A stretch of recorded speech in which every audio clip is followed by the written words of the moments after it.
बिल्लाहि मिनश्शैतानिर्रजीम बिस्मिल्लाहिर्रहमानिर्रहीम।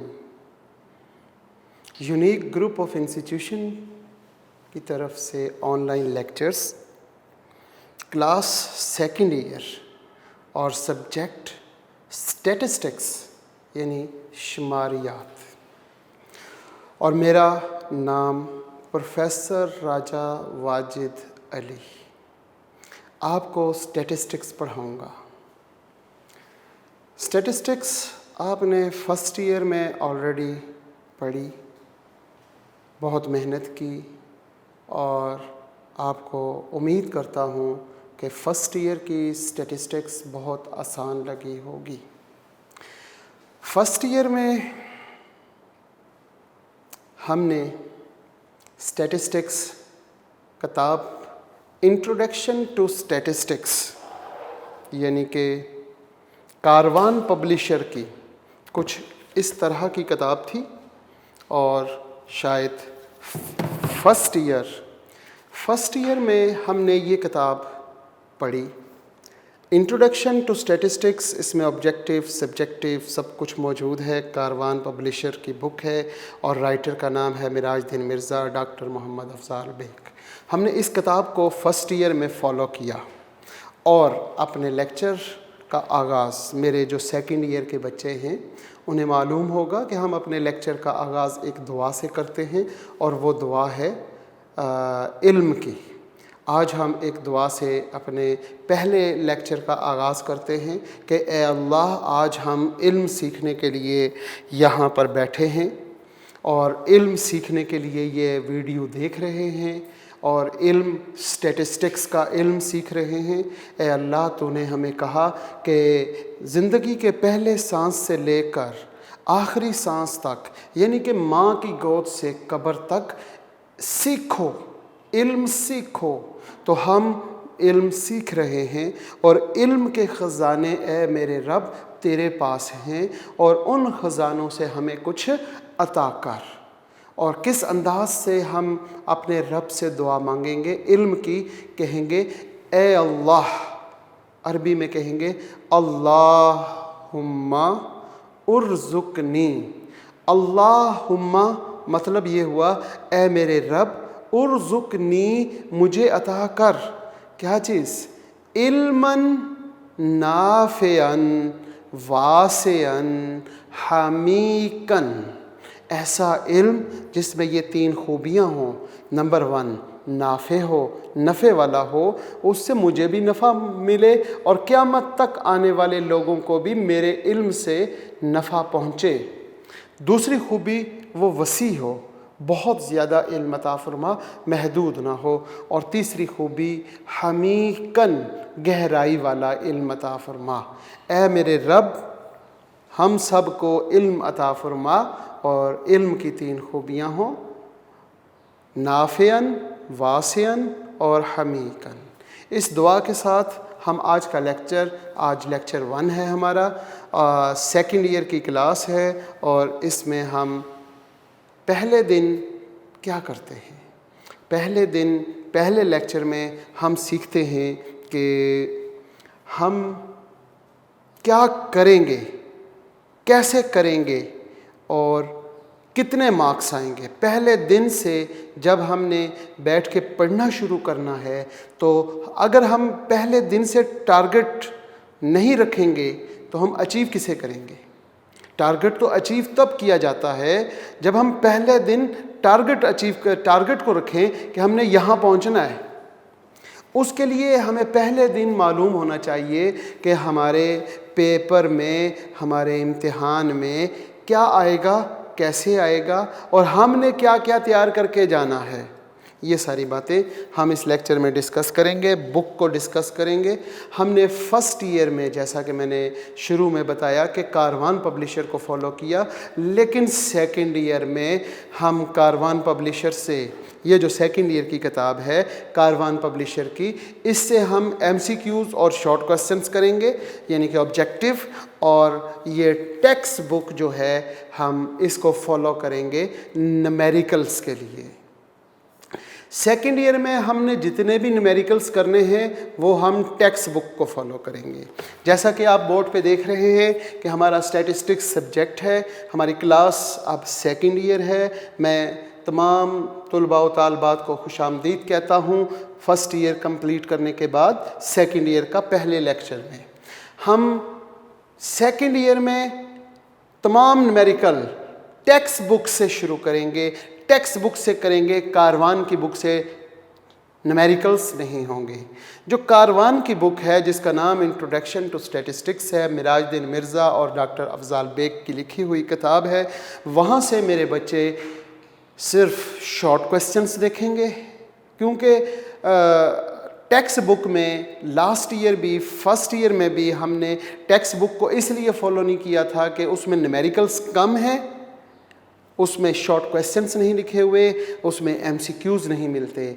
और हमारे बच्चे जिस अंदाज में एमसीक्यूज़ और शॉर्ट क्वेश्चंस तैयार करते हैं वो टेक्स्ट बुक उनको प्रोवाइड नहीं करती, इसलिए उसके पैरेलल दूसरी किताब कारवान पब्लिशर्स मिराजुद्दीन मिर्ज़ा की किताब जो बहुत पॉपुलर बुक है जिससे स्टैट्स हर इंसान पढ़ता है फर्स्ट ईयर सेकेंड ईयर में, वो पढ़ी।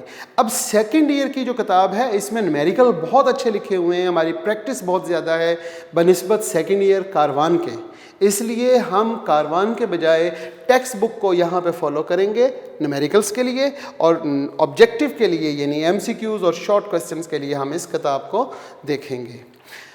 लेक्चर स्टार्ट करने के साथ ही एक बहुत अहम बात, आप सब कोशिश करते हैं कि हम कामयाब हो जाएं, सक्सेस मिले। सक्सेस कैसे मिलेगी? सबसे पहले आप जिस चीज़ में सक्सेस चाहते हैं, कामयाबी चाहते हैं, उसको अंडरस्टैंड करें, उसको समझें। जब आपको वो चीज़ समझ आ जाए, यानी कि आप ये वीडियोस, ये लेक्चर्स ये देखने के बाद हम एक न्यूमेरिकल एक टॉपिक करते हैं, उसको समझ लें। सबसे पहला काम समझना है। उसके बाद आपने क्या करना है जनाब? उसके बाद आपने प्रैक्टिस करनी है। अगर आप सिर्फ समझ लें और कहें कि हम कामयाब हो जाएंगे तो ये बात गलत है, ऐसा कभी नहीं होता। जब तक आप समझने के बाद उस काम में प्रैक्टिस नहीं करेंगे, कामयाबी आपके पास नहीं आएगी। और अगर आप ये दोनों काम करने में कामयाब हो गए, अंडरस्टैंडिंग भी कर ली बहुत अच्छे तरीके से और प्रैक्टिस भी कर ली, जब ये दोनों चीज़ें कंबाइन हो गई और कंबाइन भी किसी इंसान में हो जाएं, तो एक वायरस पैदा हो जाता है और वो हमें कामयाबी से दूर ले जाता है। उस वायरस को आपने क्या करना है? आपने माइनस करना है, और उस वायरस का नाम है जनाब ओवर कॉन्फिडेंस। जैसे ही आपने बहुत अच्छे तरीके से समझने की कोशिश की, समझ के फिर उसकी प्रैक्टिस की, प्रैक्टिस करने के बाद आपने दोस्तों के साथ डिस्कस किया, उनको बार बार लोगों को करवाया, बताया, समझाया, और एक स्टेज ऐसी आई कि आपके अंदर कॉन्फिडेंस और फिर ओवर कॉन्फिडेंस आ गया। और जिस दिन ओवर कॉन्फिडेंस इंसान के दिल में, जहन में आता है, वही दिन कामयाबी से गिरने का दिन होता है, कामयाबी से दूरी का दिन होता है। फिर हम कामयाबी का रास्ता छोड़ के किसी और रास्ते चल पड़ते हैं। पीएचडी हजरात जिन्होंने डॉक्टरेट किया हुआ है, बहुत बड़े आलिम होते हैं, बहुत बड़े अपने सब्जेक्ट के स्पेशलिस्ट होते हैं। इवन मैंने उनके ज़बान से ये लफ्ज़ सुने कि अभी हम इस फील्ड के छोटे से तालिबे इल्म हैं, अभी हम सीख रहे हैं। जब वो ये अल्फाज अदा कर रहे होते हैं तो अपने अंदर से ओवर कॉन्फिडेंस माइनस कर रहे होते हैं। फिर आपने इन तीनों को मल्टीप्लाई करना है ओबीडियंस के साथ, ओबीडियंस इताअत फरमाबरदारी के साथ। मल्टीप्लाई करने का रूल ये होता है कि अगर आप किसी भी वैल्यू को 2 से मल्टीप्लाई कर देते हैं तो मतलब क्या होगा कि वो वैल्यू 2 टाइम ज़्यादा हो जाएगी। ये हम सक्सेस की तरफ जा रहे थे, हमने इस सारे को ओबीडियंस से मल्टीप्लाई किया। ओबीडियंस की वैल्यू अगर 2 होगी तो हमारी सक्सेस 2 टाइम आगे चली जाएगी। अगर हम ओबीडियंस 3 टाइम करेंगे तो हमारी 3 टाइम सक्सेस आगे चली जाएगी। अगर हम ओबीडियंस 100 टाइम करेंगे तो हमारी सक्सेस 100 टाइम आगे जाएगी। इसी तरह आपने ये देखना है कि आपने सक्सेस कितना आगे लेके जाना है, उसके लिए आपने इताअत और फरमाबरदारी कैसे रखनी है। इताअत और फरमाबरदारी किसकी की जाए तो हम सक्सेस, कामयाबी की तरफ चलेंगे। और कामयाबी की तरफ जाते जाते एक स्टेज ऐसी आएगी कि कामयाबी की तरफ हम नहीं जाएंगे, बल्कि कामयाबी खुद आएगी हमारे कदमों में और हमारे कदम आके चूमेगी। वो स्टेज ऐसी स्टेज है कि अगर आप यहाँ पे ये ओबीडियंस 4 हस्तियों की कर लें। एक, जिसने आपको पैदा किया यानी कि अल्लाह। नंबर 2, जिसके लिए पैदा किया। इस पूरी कायनात को हमारे रब ने अपने प्यारे हबीब हज़रत मोहम्मद सल्लल्लाहु अलैहि वसल्लम के लिए पैदा किया। लिहाजा हमें क्या करना है? इताअत और फरमाबरदारी और ओबीडियंस अल्लाह की, अल्लाह के रसूल की और अपने पेरेंट्स की और अपने उस्तादज़ा की।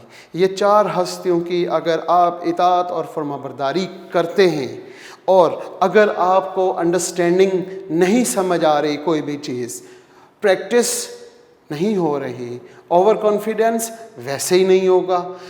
यहाँ पे कोई भी चीज़ ना हो, लेकिन इस ओबीडियंस इन 4 हस्तियों की करने के बाद it's must be equal to success. फिर आप सक्सेस की तरफ नहीं जाएंगे, सक्सेस आपके कदमों में आके गिरेगी और आपके कदम चूमेगी।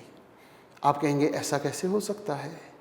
1400 साल से हम एक वाक़या देख रहे हैं कि 313 लोग थे, उनको जंग की अंडरस्टैंडिंग प्रैक्टिस नहीं थी, ओवर कॉन्फिडेंस माइनस किया, लेकिन इताअत और फरमाबरदारी के साथ 1000 उस वक्त की सुपर पावर के साथ जब लड़े, जंग की, तो कामयाबी उनके कदमों में आके गिरी। वो कामयाब हुए। वो 313 1000 के लश्कर पे कामयाब हुए। लेकिन इसके बरक्स जब हम 2 साल बाद देखते हैं ग़ज़वा उहद, 500 की तादाद, 1500 की तादाद, 2000 आगे आए। अब उनके पास अंडरस्टैंडिंग थी। जब वो ग़ज़वा बदर में जंग लड़ रहे थे, उनको पता चल गया कि जंग कैसे लड़ी जाती है, उनको अंडरस्टैंडिंग हो गई। जंग लड़ने के बाद जब उन्होंने प्रैक्टिस भी कर ली, उस जंग जीती, तो उसमें प्रैक्टिस भी उनकी हो गई, अंडरस्टैंडिंग भी हो गई, प्रैक्टिस भी हो गई। बट ओवर कॉन्फिडेंस, क्योंकि सहाबा कराम में ओवर कॉन्फिडेंस ऑलरेडी माइनस ही है, तो वो माइनस भी किया हुआ था। इसके बावजूद ओबीडियंस, जब ये हुक्म मिला कि इस दर्रे से नीचे नहीं उतरना और इतनी सी इताअत छोड़ दी, तो वो जो कामयाबी हमें मिल चुकी थी वो हमसे दूर हो गई। जैसे ही हमने इताअत छोड़ी, जैसे ही हमने फरमाबरदारी छोड़ी, तो हम कामयाबी के रास्ता जो है वो हमारा बदल गया और हम फेलियर की तरफ चले गए। ये वाक़या इस कदर रोंगटे खड़े कर देने वाला वाक़या है कि ये हमें सिखा रहा है कि अगर हम कामयाबी की तरफ जाना चाहते हैं तो हमें इताअत और फरमाबरदारी करनी पड़ेगी। और इताअत और फरमाबरदारी, मैंने आपको ये 4 हस्तियाँ बताई हैं, इन 4 हस्तियों की इताअत और फरमाबरदारी करने से is must be equal to success, आप कामयाब होंगे। ये जनाब एक छोटा सा इंट्रोडक्शन था जी कि कामयाबी कैसे मिलती है। इसके साथ साथ हम देखते हैं हमारे पास किताब है स्टैटिस्टिक्स और टेक्स्ट बुक है जनाब। टेक्स्ट बुक में हमारे जो चैप्टर्स हैं, अगर हम ज़रा गौर करें तो हमारे पास चैप्टर स्टार्ट कहाँ से होते हैं? चैप्टर स्टार्ट 10 से होंगे, क्योंकि आप लोग फर्स्ट ईयर पढ़ के आए हैं और फर्स्ट ईयर में अगर आपको याद हो तो 9 चैप्टर थे। ये बुक कंटिन्यू उसी बुक के आगे है, इसलिए इस बुक को यहाँ पे चैप्टर 1 नहीं कहा, बल्कि 9 चैप्टर आप पहले पढ़ चुके हैं। अब यहाँ से आप स्टार्ट करेंगे चैप्टर 10, फिर chapter 11 and so on chapter 17 तक। इस किताब में आपके पास कितने चैप्टर हुए? 8 चैप्टर। 8 चैप्टर जनाब कैसे हैं? चैप्टर 10 है नॉर्मल डिस्ट्रीब्यूशन। नॉर्मल डिस्ट्रीब्यूशन एक पहला चैप्टर है। दूसरे चैप्टर का नाम है sampling technique and sampling distribution. तीसरे चैप्टर का नाम है एस्टिमेशन। चौथे चैप्टर का नाम है हाइपोथेसिस टेस्टिंग। इसी तरह 14th चैप्टर है simple linear regression and correlation. 15 chapter association, 16 chapter analysis of time series और 17 चैप्टर ओरिएंटेशन ऑफ कंप्यूटर। ये आपके पास टोटल 8 चैप्टर हैं। इनमें से 4 चैप्टर जो हैं वो हमारे फर्स्ट 50% और 4 चैप्टर सेकंड 50%। हमारा सिलेबस 2 हिस्सों पर तकसीम होता है। पहला पार्ट फर्स्ट 50% कहलाता है और दूसरे नंबर पे सेकंड 50%। फर्स्ट 50% में हमने जो चैप्टर्स करने हैं वो उनके नंबर्स देखेंगे। हमारे पास फर्स्ट 50% हमारा जनाब चैप्टर नंबर 10 जिसका नाम है नॉर्मल डिस्ट्रीब्यूशन, फिर चैप्टर नंबर 11 जिसका नाम है sampling distribution and sampling technique. इसके बाद हमारा चैप्टर 14 जिसका नाम simple linear regression and correlation है, और इसके साथ चैप्टर 17। जनाब ये 4 चैप्टर हमारा सिलेबस बनेगा फर्स्ट 50%, और इसके अलावा जो चैप्टर हैं वो हमारा सेकंड 50%। सेकंड 50% जो हमारा सिलेबस है वो chapter number 12, chapter number 13। Chapter number 12 estimation और चैप्टर नंबर 13 वो है जी हाइपोथेसिस टेस्टिंग। इसके साथ चैप्टर नंबर 15 और साथ ही चैप्टर नंबर 16। ये 4 चैप्टर हमारे सेकंड 50% कहलाते हैं। सबसे पहले हमने ये देखना है कि हमारा टारगेट क्या है। हमारा टारगेट फर्स्ट 50% पहले है, उसके लिए हम ये 4 चैप्टर करेंगे, और फिर इसके बाद हमारा टारगेट है सेकंड 50%, और सेकंड 50% के लिए हम ये जो चैप्टर्स हमने डिस्कस किए बोर्ड पे लिखे वो करेंगे इंशाअल्लाह। इसके साथ साथ मैं मज़ीद आपको बताता हूँ कि पेपर डिस्ट्रीब्यूशन कैसे होती है। पेपर डिस्ट्रीब्यूशन आपको, क्योंकि ऑलरेडी आप सब बच्चे फर्स्ट ईयर में पेपर देकर आए हैं, तो क्वेश्चन नंबर 1 जो है वो आपका MCQs का है, और कितने MCQs? 17 MCQs आएंगे और मार्क्स भी 17 ही होंगे। पहला क्वेश्चन तो आपका MCQs का है। वो तकरीबन हर चैप्टर से अगर हम सपोज करते हैं कि 2-2 MCQs भी दे देता है, वैसे अमूमन किसी में से एक भी देगा, तो 8 और 2 मल्टीप्लाई करें तो 16 MCQs बन जाते हैं। एक MCQs वो कहीं और से दे दे तो 17 MCQs वो बना लेगा। इसके साथ बाज़-औक़ात जैसे हमारा ओरिएंटेशन टू कंप्यूटर है, वहाँ से सिर्फ एक MCQs आता है, और कहीं से 2 MCQs, कहीं से 3, 17 MCQs कंप्लीट चैप्टर। इसके साथ हम देखते हैं क्वेश्चन नंबर 2।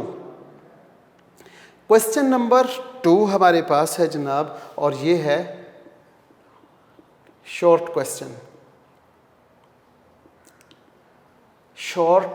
क्वेश्चन। यहाँ पे चैप्टर नंबर 10, चैप्टर नंबर 12 और चैप्टर नंबर 13 और चैप्टर नंबर 17, ये चैप्टर्स हैं जिनसे क्वेश्चन नंबर 2 में शॉर्ट क्वेश्चन यानी डेफिनेशंस और कोई 1 या 2 या शायद 3 न्यूमेरिकल्स दे दे। जो चैप्टर 10 है, यहाँ से 5 शॉर्ट क्वेश्चन आएंगे। चैप्टर 12 और 13 दोनों को मिला के फिर 5 शॉर्ट क्वेश्चन आएंगे और चैप्टर 17 से 2 शॉर्ट क्वेश्चन आएंगे। लिहाजा 12 शॉर्ट क्वेश्चन बने और आपने करने कितने हैं? 8। इन 12 शॉर्ट क्वेश्चन से आपने कोई से 8 करने हैं और नंबर मिलेंगे आपको 16, क्योंकि हर शॉर्ट क्वेश्चन 2 नंबर का होगा। इसी तरह जब हम बात करते हैं क्वेश्चन नंबर 3 की, तो क्वेश्चन नंबर 3 जो है वो भी आपको अंदाज़ा तो होगा, वो भी शॉर्ट क्वेश्चन है। Question number 3 short question. लेकिन ये शॉर्ट क्वेश्चन कहाँ से आएगा? ये शॉर्ट क्वेश्चन हमारे पास हमारी किताब से जो टेक्स्ट बुक है उनके चैप्टर्स को मैं बता रहा हूँ। चैप्टर नंबर, क्योंकि 10 यहाँ हो चुका है, यहाँ पे चैप्टर नंबर 11 जिसका नाम sampling distribution and sampling techniques, फिर चैप्टर नंबर 14 जिसका नाम simple linear regression and correlation है। यहाँ से तकरीबन 6 सवाल आएंगे और यहाँ से भी 6 सवाल, और टोटल फिर 12 सवाल हो गए और आपने इन 12 में से 8 सवाल करने हैं, जिनमें से आपको 16 नंबर मिलेंगे, यानी कि 2 नंबर का एक सवाल होगा। और हर सवाल 2 नंबर का होने पर आपने जब 8 सवाल किए तो 16 नंबर आपके पास यहाँ से आ गए। अब हम बात करते हैं जनाब क्वेश्चन नंबर 4 की। क्वेश्चन नंबर 4 शॉर्ट क्वेश्चन, ये भी आपको मालूम है कि ये भी शॉर्ट क्वेश्चन ही है। शॉर्ट क्वेश्चन में चैप्टर कौन से यूज़ होंगे यहाँ पे? चैप्टर नंबर 15 और चैप्टर नंबर 60। और यहाँ पर चैप्टर नंबर जो 15 है वहाँ से आपके पास 5 सवाल आएंगे और 4 सवाल 16 से, और टोटल सवाल आपके पास 9 बने। इन 9 सवालों में से आपने कितने करने हैं? 6। आपने 6 सवाल करने हैं, यानी कि अगर हर सवाल 2 नंबर का है तो आपके 12 नंबर बन जाएंगे यहाँ पर। तो इस तरह डिस्ट्रीब्यूट किया हुआ है शॉर्ट क्वेश्चंस को कि 5 शॉर्ट क्वेश्चन यहाँ से, 5 इन दोनों चैप्टर से, यहाँ पे 12, इन 12 में से आपने 8 किए और 16 नंबर ये बनेंगे। आगे हम लॉन्ग क्वेश्चंस की बात करते हैं जनाब।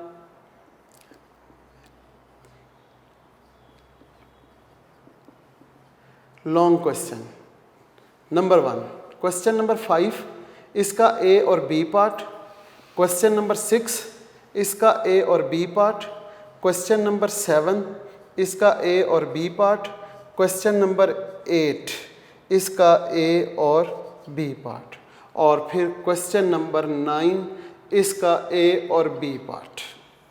जनाब लॉन्ग क्वेश्चंस आपके पास 5 होंगे जो शुरू होंगे क्वेश्चन नंबर 5 से। 5, 6, 7, 8 और 9, ये आपके पास 5 लॉन्ग क्वेश्चन होंगे। इन 5 लॉन्ग क्वेश्चन से आपने कोई से 3 लॉन्ग क्वेश्चन करने हैं और हर लॉन्ग क्वेश्चन 8 नंबर का है। फर्स्ट ईयर में आप इस बात को बहुत अच्छी तरह जान चुके होंगे। हर लॉन्ग क्वेश्चन 8 नंबर का, मतलब अगर एक लॉन्ग क्वेश्चन है उसका एक पार्ट ए है और दूसरा पार्ट बी, 4 नंबर का ये सवाल होगा, 4 नंबर का ये सवाल, दोनों सवाल मिला के 8 नंबर के होंगे। अगर मैं कहूँ कि चैप्टर 5 कहाँ से आएगा, ये जनाब इसका ए पार्ट चैप्टर नंबर 10 से आएगा। और अगर टेक्स्ट बुक हम कर रहे हैं तो उसकी 10.2 एक्सरसाइज है, तकरीबन अमूमन वहीं से ये सवाल बन के आता है। और इसका बी पार्ट भी हमारे पास चैप्टर 10 का ही अमूमन जब से ये बुक आई उस वक्त से लेके अब तक या लास्ट 5 ईयर जो पैटर्न चल रहा है वो यही चल रहा है कि क्वेश्चन नंबर 5 का ए और बी दोनों पार्ट चैप्टर 10 से आ रहे हैं।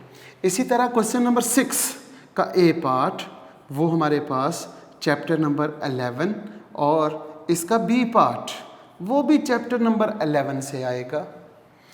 क्वेश्चन नंबर 7 जनाब, ये हमारे पास इसका ए पार्ट चैप्टर नंबर 12 से और इसका बी पार्ट चैप्टर नंबर 13 से। इसी तरह क्वेश्चन नंबर 8 का जो ए पार्ट है वो आएगा आपके पास चैप्टर नंबर 14 और इसका बी पार्ट वो भी चैप्टर नंबर 14 से। 14 में हमारे पास 2 टॉपिक हैं, एक लीनियर रिग्रेशन और एक लीनियर कोरिलेशन। तो रिग्रेशन से एक पार्ट आएगा और दूसरा पार्ट कोरिलेशन से आएगा। और इसी तरीके से जो लास्ट क्वेश्चन है वो हमारे पास चैप्टर नंबर 15 और लास्ट पार्ट चैप्टर नंबर 16 से आएगा। यहाँ पे एक सवाल है जो क्वेश्चन नंबर 5 है, कंप्लीट क्वेश्चन चैप्टर 10 पे मुश्तमिल है। एक क्वेश्चन ये है 6 जो कंप्लीट चैप्टर 11 पर मुश्तमिल है और एक क्वेश्चन 8 है जो कंप्लीट 14 चैप्टर पर मुश्तमिल है। यानी कि अगर हम ये 3 चैप्टर बहुत अच्छे तरीके से करें तो हमारे यहाँ से 3 सवाल तैयार हो जाएंगे। फिर हम क्वेश्चन नंबर 7 और क्वेश्चन नंबर 9 इसको हम अपने चॉइस पे देखें कि हमें कौन सा क्वेश्चन अच्छा लगता है, कौन सा चैप्टर हमें ज़्यादा बेस्ट आता है, तो फिर हम उन चैप्टर्स की तरफ चलेंगे इंशाल्लाह। और फिर हम कम से कम 4 जो क्वेश्चन हैं वो हमारे तैयार होने चाहिए। लेकिन जब हम इसको काम करेंगे तो हमारे ये 5 क्वेश्चन, क्योंकि हमने मुकम्मल बुक कंप्लीट करनी है तो हमें 5 क्वेश्चन पेपर में आया करते हैं। अब हम देखते हैं 17 मार्क्स MCQs के हैं। इसी तरह 16 मार्क्स क्वेश्चन नंबर 2 के हैं, 16 मार्क्स क्वेश्चन नंबर 3 के हैं, 12 मार्क्स क्वेश्चन नंबर 4 के हैं। लॉन्ग क्वेश्चन में हमने क्या करना है कि यहाँ से कोई से 3 सवाल करने हैं, कोई से 3 सवाल करेंगे। हर सवाल अगर 8 नंबर का है तो हमारे पास कितने नंबर हुए, 8 फिर 8 16 और फिर 8 24 24। जब ये 24 हो गए, इन तमाम मार्क्स को जमा करेंगे तो हमारे पास टोटल मार्क्स 85 मार्क्स का पेपर आप पार्ट 1 में दे चुके हैं। 85 मार्क्स का पेपर आप पार्ट 2 में देंगे और पार्ट 2 के साथ 30 मार्क्स का प्रैक्टिकल भी आपने साथ देना होगा। वो पेपरों के बाद आपने देना है और वो प्रैक्टिकल्स यही न्यूमेरिकल्स होंगे, लेकिन यहाँ पे वैल्यूज़ अगर वेरिएबल में 10 दी होंगी वहाँ पे आपको 25 या 30 वैल्यूज़ दे देंगे। वैल्यूज़ ज़्यादा कर देंगे, क्वेश्चंस को लेंथी कर देंगे, जो कि आप 3 घंटे में 2 क्वेश्चंस करेंगे तो वो आपके प्रैक्टिकल्स कहलाए जाएंगे। और टोटल मार्क्स 200 हैं, 85 थ्योरी 1, 85 थ्योरी 2 और 30 मार्क्स प्रैक्टिकल्स के। ये हमारा सारा इंट्रोडक्शन या हमारा टारगेट कि हमने पहुंचना कहाँ पर है, हमने करना क्या है और हम कैसे करेंगे, ये सारा पेपर पैटर्न है। ये पहले दिन हमारे बच्चों को बताया जाता है कि वो इस पैटर्न को पहले दिन सीखें, इसको याद रखें हर लम्हा। जब हम चैप्टर 10 कर रहे हों, हमें मालूम हो कि चैप्टर 10 से 5 शॉर्ट क्वेश्चन आएंगे। अगर चैप्टर 10 से 5 शॉर्ट क्वेश्चन आते हैं तो चैप्टर 10 का मतलब है कि चैप्टर 10 से 10 नंबर यहाँ पे बन गए। यहाँ पे देखते हैं जनाब, ये क्या है, ये चैप्टर 10 है। चैप्टर 10 में से एक पूरा लॉन्ग क्वेश्चन यानी कि 8 नंबर यहाँ पे बन गए हमारे पास। तो ये कितने नंबर बन गए, 10 और 8 18 नंबर बन गए। अब 18 में अगर यहाँ से 3 MCQs आ जाते हैं तो ये हमारे पास 3 MCQs आ गए। अब 10 और 8 18 में जब आपने 19, 20 और 21 जब आपने ये देखा तो ये 21 नंबर जो है वो चैप्टर 10 में मौजूद हैं। अगर बच्चा चैप्टर 10 कर लेता है अच्छे तरीके से और इतने ही नंबर चैप्टर 11 में मौजूद हैं। अगर मैं बात करूं कि चैप्टर 10 और चैप्टर 11 सिर्फ चैप्टर 10, चैप्टर 11 और चैप्टर 14, अगर मैं यहाँ पे 20 मार्क्स यहाँ पे दे दूँ, 20 यहाँ पे और 20 यहाँ पे, सपोज करते हैं कि 20 मार्क्स आ रहे हैं, तो 20 मार्क्स के साथ भी हम यहाँ पे 85 में से कहाँ पहुँच गए? 20, 40 और 60 क्रॉस कर लिया सिर्फ 3 चैप्टर करने से। तो मुझे ये बताएं कि मेरा अपना एक एनालिसिस है और वो एनालिसिस ये है कि स्टैटिस्टिक्स यानी जो मैं पढ़ा रहा हूँ आपको, शुमारियात, इसमें फेल होना दुनिया का मुश्किल तरीन काम है। ये मेरा एनालिसिस है कि इसमें फेल हो ही नहीं सकता कोई बच्चा। एक चैप्टर अगर करता है तो 20 नंबर मिलते हैं, 2 चैप्टर कर ले तो 40 नंबर, 80, 85 में से अगर वो 40 मार्क्स ले लेता है या 45 मार्क्स ले लेता है तो इट्स मीन 50% मार्क्स तो वो ले गया 2 चैप्टर करके। तो कैसे मैं मानूं कि स्टैटिस्टिक्स में कोई बच्चा फेल हो सकता है? तो मैंने अपना एक एनालिसिस बनाया कि स्टैटिस्टिक्स एक ऐसा सब्जेक्ट है जिसमें फेल होना दुनिया का मुश्किल तरीन काम है और ये दुनिया का मुश्किल तरीन काम हमारे होनहार तालिबे इल्म बहुत आसानी से करते हैं।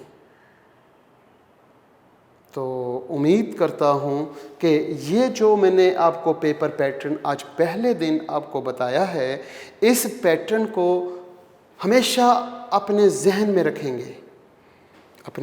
रखेंगे और जहन में रखते साथ इस पैटर्न को फॉलो करेंगे। और जब आप इस पैटर्न को फॉलो करते हुए आप तैयारी करेंगे और वो जो 4 बातें लेक्चर के शुरू में मैंने बताई कि फर्माबरदारी करनी है, इताअत करनी है, क्योंकि हमें बचपन में यही सिखाया गया था कि बाअदब तो बामुराद, बेअदब तो बेमुराद। अगर आप चाहते हैं कि आप कामयाब हों, आपको मुराद मिले, तो वो एक ही सूरत में है कि आप बाअदब हो जाएं।